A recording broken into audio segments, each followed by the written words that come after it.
This is a very exclusive neighborhood, and what you will notice is that most people who live here, not people who work here, people who live here are white people. So when we moved here in 1970 something,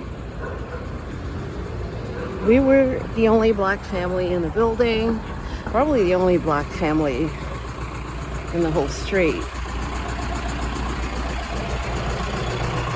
That was not an easy position to be in back then. But my mom was a very assertive person, and she would not ever bow her head for anyone.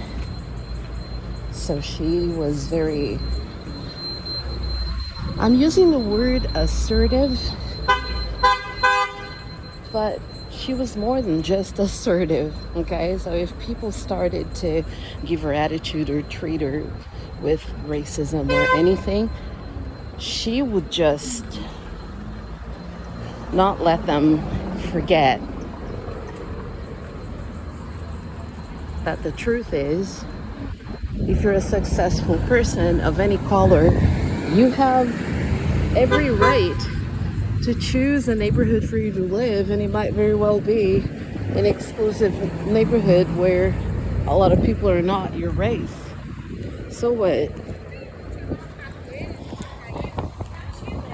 So you'll see black and brown people and mixed people who work here,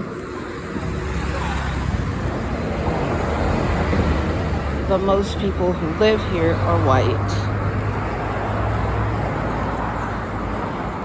So more often than not, people will think that I work somewhere or I don't work.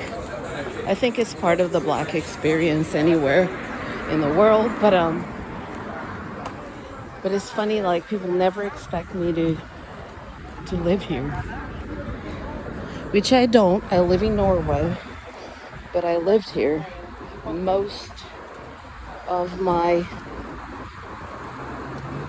I lived part of my childhood in the States and part of my adolescent years in the States, but a great chunk of my life I lived here in this very exclusive neighborhood, subjected to racism and sometimes just humiliation. People would be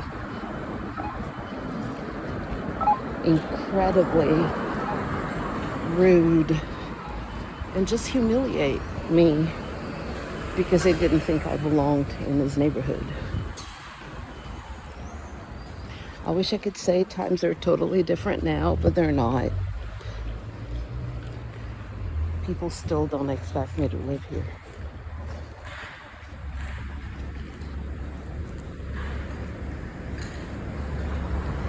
I love the new uniforms for the men who clean the streets, men and women who clean the streets.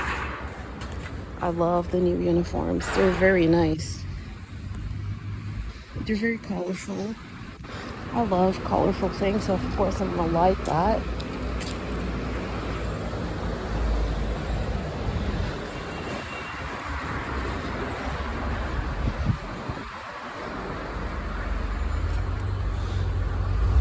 I'm looking at these prices and I'm thinking, I know I probably can afford something here, but I don't think anything will fit me. The clothes would fit me, I don't know, 30 years ago when I was anorexic.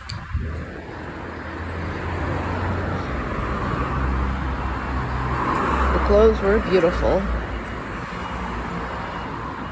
So this is the neighborhood where I grew up. Part of my life.